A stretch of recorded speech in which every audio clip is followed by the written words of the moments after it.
Cette semaine, au Bon Coup de nos membres, on reçoit Martine Demers qui nous partage un achat sans mise de fonds. C'est parti!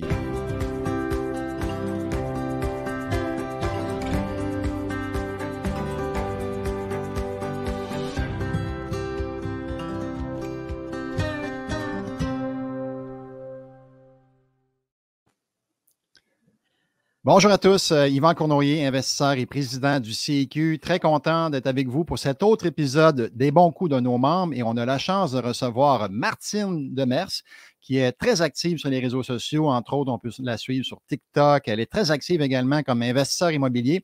Donc, salut Martine, ça va bien? Ben oui, ça va super bien. Yvan, toi?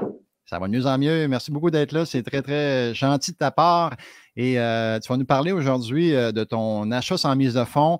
On va Oui, parler, entre autres, de l'importance d'avoir un plan A, un plan B, l'importance de connaître son secteur. Donc, absolument. mais avant de rentrer dans les détails, est-ce que tu peux nous parler de toi? Ça me fait plaisir, oui, de parler de moi. Premièrement, j'ai toujours été une passionnée d'immobilier.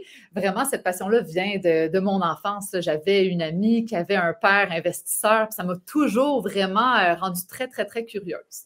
Fait que de fil en aiguille, je suis allée à l'école, je suis allée à l'université, je trouvais ça plate, je ne sentais pas que j'étais dans ma branche. J'ai décidé de tout arrêter là puis de me lancer en immobilier. On s'entend, là, j'avais 22 ans dans le temps, fait que je me disais, bon, par où est-ce que je devrais commencer? J'ai décidé de faire mon cours de courtier immobilier. Fait que j'ai commencé comme ça. Je réussis très bien en tant que courtier immobilier aujourd'hui. Puis, de fil en aiguille, en connaissant le marché, en étant là-dedans tout le temps, j'ai commencé à investir et à acheter là, des immeubles moi aussi. C'est quand même plusieurs achats, une vingtaine de transactions, je crois, aux alentours de 60 portes. Donc, ça va très bien de ce côté-là. Félicitations. Donc, on va enchaîner avec ta transaction, là. Tu as acheté ça dans Oui. le coin de Lanaudière. Tu peux-tu nous parler un petit peu quelques détails? Je vais vous donner un petit peu un aperçu de l'immeuble. C'est quoi? Oui, dans la Naudière, plus précisément à Joliette. Dans le fond, c'est un 4 logements, vraiment très construction 1990. Fait que, un bon immeuble là, qu'on aime bien, pas trop vieux. Des beaux 4,5, tous des logements hors sol. Tu sais, une belle bâtisse que quand tu la vois apparaître sur le marché, tu dis ah, mais c'est un bel immeuble. Là. Ça a quand même bien de l'allure, cet investissement-là. En gros, Et c'est ça. tu as payé combien? J'ai payé 480 000 pour l'immeuble. 480 000, puis Ouais. ça valait ou ça vaut combien à l'achat, là, la valeur marchande à l'achat? Ben, je vous ai dit que je suis courtier immobilier et j'ai vendu 2 immeubles similaires. OK, c'était même caractéristique, même revenu, mêmes années, à 580 un mois plus tard. Donc, un 100 000 de profit à l'achat en plus, c'est ce qui Oui, t'a permis, entre autres, de financer à 100 On va en parler sous peu. Donc, tout de suite, tu savais instantanément que ça valait environ 580, tu payais 480, donc tu as su voir la ouais, valeur marchande immédiatement. Puis comment on fait en tant qu'investisseur pour connaître sa valeur des immeubles? Connaître son marché, là, tu sais, ben, vraiment comment bien qu'on fait? connaître son marché. Tu sais, ouais, la meilleure chose, c'est d'être actif tous les jours. Tu sais, bon, moi, c'est sûr, dans le cadre de mon métier, je regarde Centris tous les jours. À chaque j'en visite, oui, mais c'est quoi, même, peu importe, le matin, je me réveille, c'est quoi la première chose que je fais? J'ouvre mon ordinateur, je regarde, bon, qu'est-ce qu'il y a de nouveau dans le marché aujourd'hui?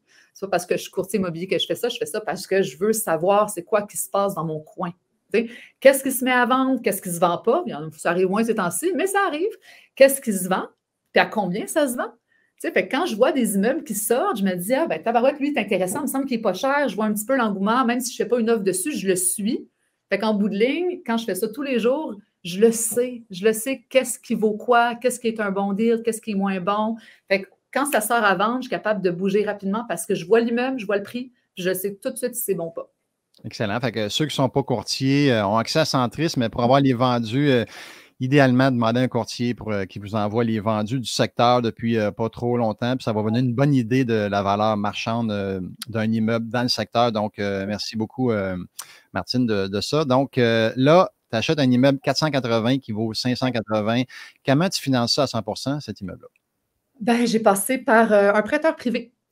C'est sûr, je savais quand j'avais mon offre d'achat acceptée que c'était un très bon achat qui me permettait d'avoir un financement à 100 avec un prêteur, vu qu'il y avait une valeur marchande qui pouvait, je payais à moins que 80 de la valeur marchande.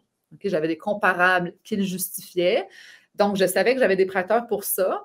Je me suis posé la question, comment j'achète cet immeuble-là? J'avais soit cette option-là, ou l'option de financer, normalement conventionnel, l'immeuble, c'est certain, mais vu les loyers très bas, j'aurais dû mettre beaucoup, beaucoup, beaucoup d'argent.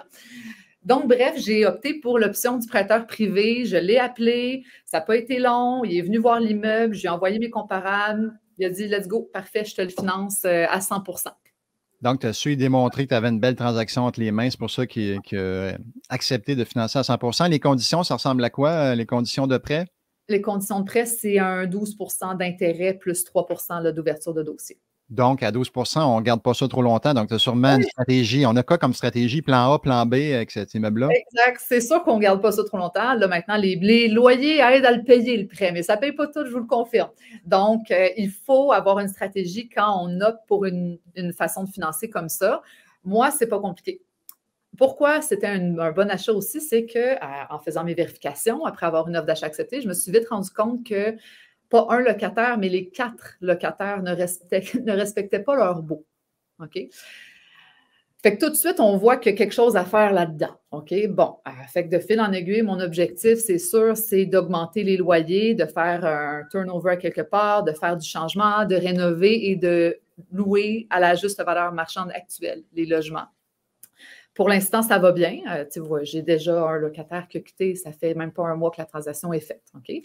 Et tout est fait correctement, là, justement, dans les règles de l'art.